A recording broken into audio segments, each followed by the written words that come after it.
Assalamualaikum warahmatullahi wabarakatuh. Waalaikumsalam warahmatullahi wabarakatuh.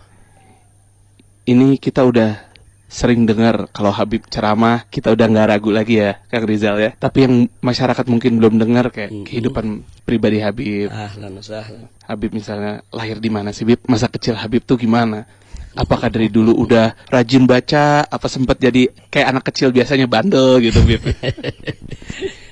Mungkin pendengar hasil ingin mendengar masalah itu, Bib. Iya. Alhamdulillah, saya dilahirkan di Jakarta. Jadi saya punya ayah dan saya punya ibu juga dilahirkan di Jakarta. Dan semenjak saya berusia 11 bulan, saya sudah ditinggal pergi oleh ayah. Jadi memang saya hidup sebagai anak yatim, dididik dan dibesarkan oleh saya punya ibu, yaitu almarhumah Syarifah Sidah binti Alwil Attas. Dan ya sebagaimana layaknya anak yatim lah. Anak yatim kata orang banyak yang bandel ya, tapi enggak juga. Dulu kita hidup sebagai yatim dan betul-betul dididik langsung oleh kita punya ibu.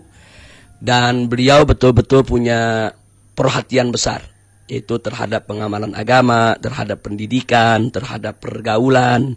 Jadi kita punya ibu dulu betul-betul mengontrol dengan siapa kita bergaul, kemana kita ngaji, dengan siapa kita belajar, dan bagaimana kita mengikuti pendidikan sekolah. Jadi betul-betul dikontrol. Dan saya bersyukur punya ibu yang punya perhatian tinggi terhadap pendidikan.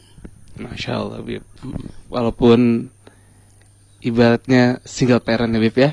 Ibu karena bapak meninggal duluan, tapi tetap bisa mendidik dan alhamdulillah disiplin, saya punya ibu sosok perempuan yang ulet, yang tidak mudah putus asa dalam menghadapi kehidupan.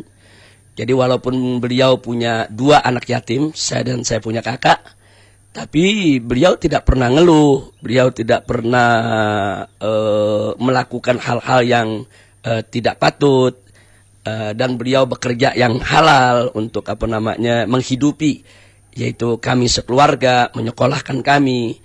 Jadi alhamdulillah seorang ibu yang betul-betul telah berhasil menunjukkan bagaimana berperan sebagai seorang ibu sekaligus juga sebagai seorang ayah dalam rumah tangga. Alhamdulillah. Masya Allah. Bib, kalau kuliah Habib, yang kita tahu Habib kuliah di Arab Saudi, di Riyadh. Sebelumnya di mana tuh, Bib? Di Indonesia menjenjang pendidikan. Jadi memang saya sejak kecil, saya lahir waktu itu kan tahun 1965. Tepatnya tanggal 24 Agustus 1965 atau tanggal 27 Rabiul Tsani tahun 1385 Hijriah. Jadi memang semenjak kecil kita disekolahkan oleh kita punya ibu di sekolah dasar negeri SD 1 Petamburan.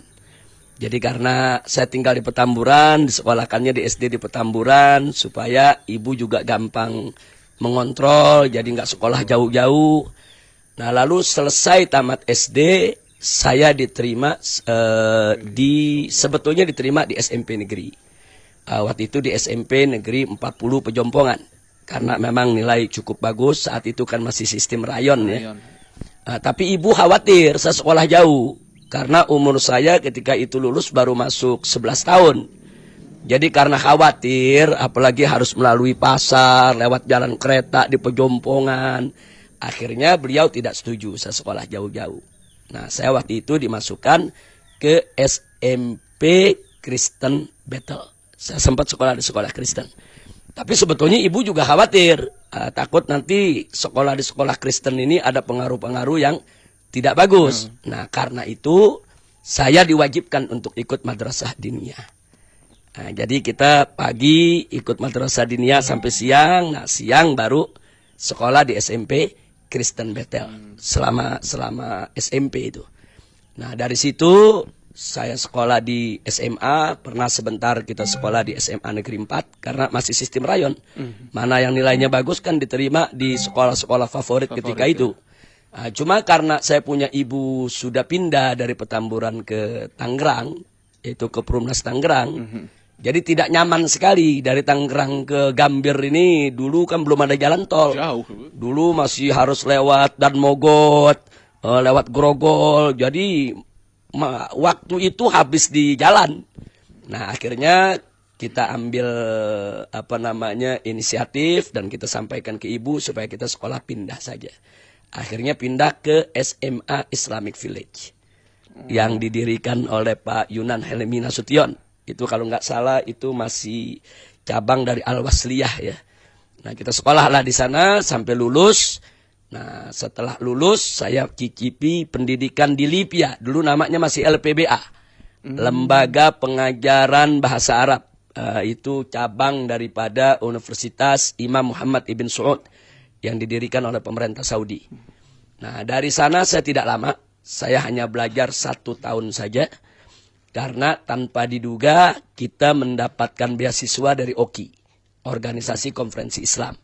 Waktu itu ada mustasyarnya di Indonesia, yaitu Sayyid Ridho Al-Attas. Nah, beliau yang mengurus dan kita mendapatkan beasiswa